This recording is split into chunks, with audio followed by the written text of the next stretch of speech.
Hi guys, welcome back to rock star Gaurav vlogs. మేమైతే శివరాత్రి రోజు కొండాపూర్లో అర్ధనారీశ్వర స్వామి టెంపుల్కి వెళ్ళాము ఫ్రెండ్స్. శివరాత్రి రోజు ఫాస్టింగ్ ఉంటాం కదా, ఆ రోజు దర్శించుకుంటే చాలా మంచిది అని చెప్పి ఆ రోజు వెళ్ళాము మేము.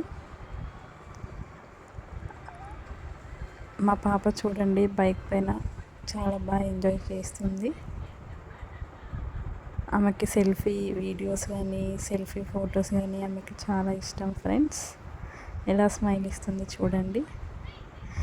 ఇక్కడ అర్ధనారీశ్వర టెంపుల్ దగ్గర అయితే ఆ రోజు చాలా అంటే చాలా క్రౌడ్ ఉంది ఫ్రెండ్స్. అసలుకి దర్శనానికి ఒక 2 hours పట్టింది ఫ్రెండ్స్. మోస్ట్లీ దర్శనం అయితే చాలా బాగా జరిగింది ఫ్రెండ్స్. లోపలికి వెళ్ళాక చాలా ఫ్రీగా ఉండే. ఇది వచ్చి లోపల గుడి లోపల ఫ్రెండ్స్.